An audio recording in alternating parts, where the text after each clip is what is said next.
there, welcome to a very quick post-battle report for Black Seas by Warlord Games. Myself and a friend of mine, Michael, we played a quick game of, like I said, Black Seas. Very quick game because we're under a bit of a time pressure. My family and his were just hanging out, enjoying each other's company, when I thought I would see if we could challenge each other to a very quick game of Black Sails. Probably a bit of a fool errand. We both got small ones running around, demanding attention, but we thought we'd give it a go anyway. And so, yes, this video is the result. So in order to make the game go as quick as possible, we did basically a little custom scenario, a bit of a mad, silly one. We would both have a set of three little brigs that we got from I got from the starter set, painted up as British and French. And the idea is that this is the Battle of the B Fleets. It was a case of Michael learning the rules, keeping it all nice and simple and nice and quick, hoping to get it done as quick as we can. So let me explain. The Battle of the B Fleets is a fictitious encounter. After months of being unable to find each other, the French and British Admiralty let their B Fleets go home. This cowardly lot try to find safe harbour when they happen to accidentally bump into each other. Not wanting to look like cowards, they decide to make a good show of it. In this game, the idea is that you get a critical hit on your opponent and then you get off the board. You get a point if you have a critical and still floating, and you get a second point for escaping. Okay, so obviously this scenario is not actually based on a real historical battle, but the ships that I'm using are nonetheless vaguely painted up in the colours of actual historical ships. If you've seen in my previous Black Seas Proud of My Boats video, you'll know some of these already. We have here the Supply. Now this Supply was a part of the First Fleet. It was not actually a convict ship. It was kind of a escort ship. So the Supply, very plucky. It was the workhorse of the First Fleet. But this one is painted roughly to the colours of a First Fleet ship that carried convicts. This is the Golden Grove. So we have the Supply and the Golden Grove in the British fleet, along with a completely fictional ship. This is the Sloth, just brown, pretty boring, but the Sloth, nice and slow. And as far as the French fleet go, there is a made-up French boat in this fleet. I call this the Cow for green color reasons. So these two ships they're flagged up crazy mercenary flags, but basically it is British and it is French, and that's the size they fight for. Which brings us to the last two ships, which is the Prince of Wales, I believe, which is a bit weird that the Prince of Wales is a part of the French fleet, but never mind, with its white and yellow stripe. And over here we have the Charlotte, which is a bit more appropriate for a French ship. Again, painted for the First Fleet. The Prince of Wales ship, this I think with the white stripe denotes that it carried female convicts during the First Fleet.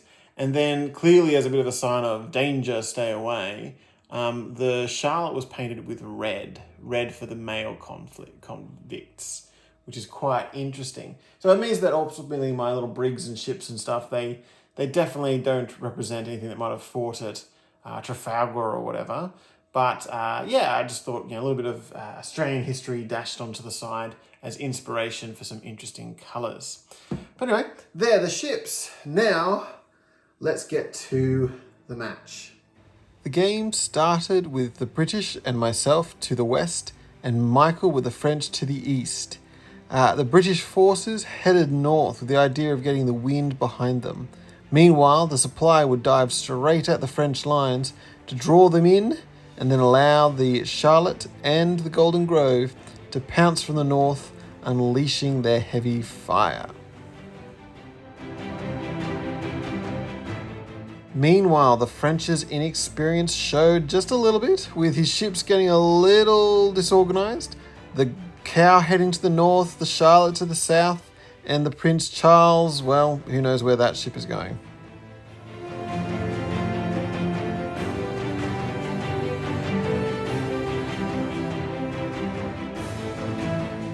The board was set, and the pieces were moving. It would be the Golden Grove who, as it headed north, would come just into range and allow it to provide the opening shots of the battle. Sadly, I was unable to find my usual cotton tufts. I had to make do with these black pipe cleaners instead. Too much oil in these cannons. The sloth also came north, lined up against the cow, but unlike the Golden Grove, it was not quite able to make its shots.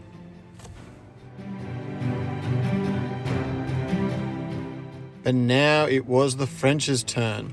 Michael was able to reel around the cow, lining up against the sloth, and take, for the first time ever, his own shots back at the enemy.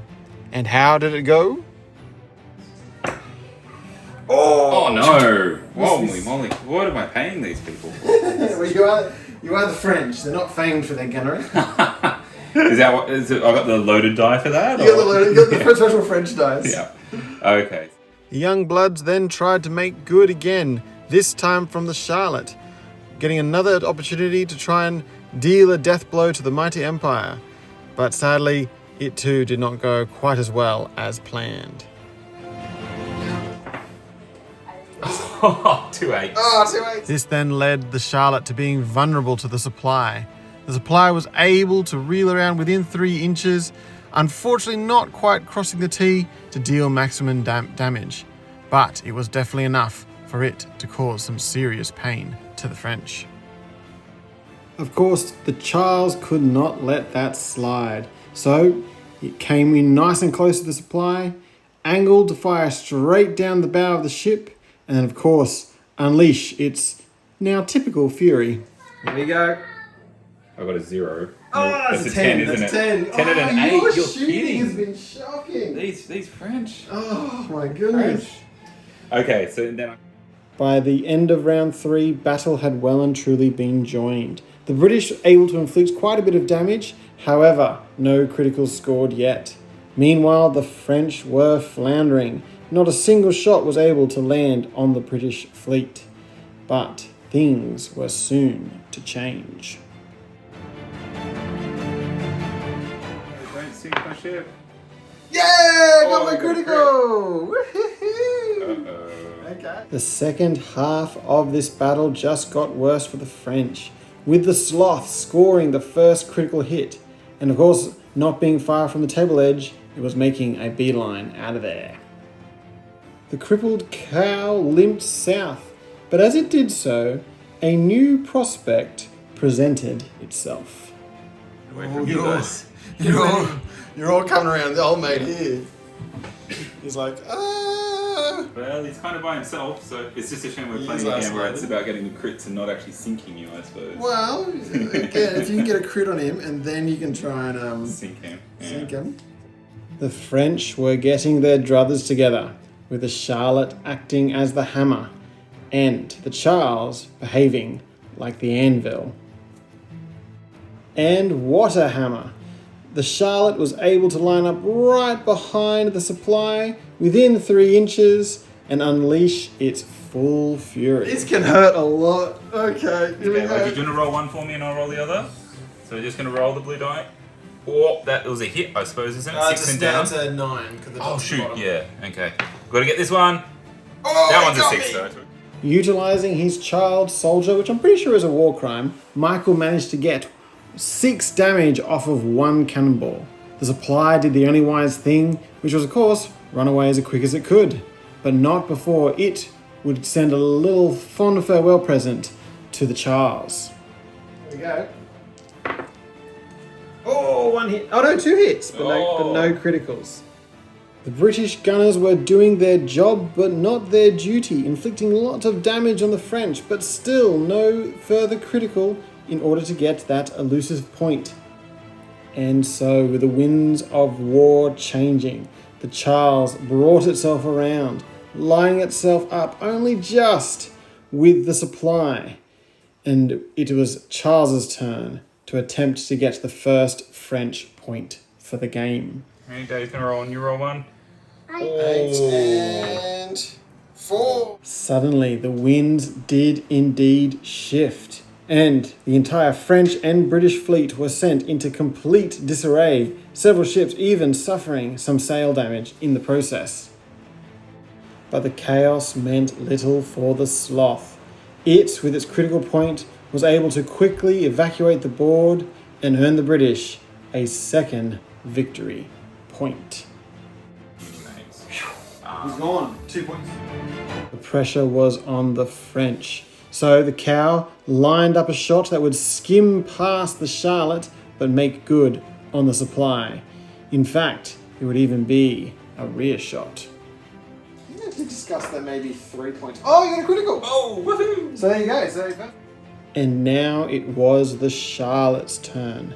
Just skimming past the Charles, which I did attempt to try and persuade him to board, Michael managed to line up again on the supply and once again try and take his shot.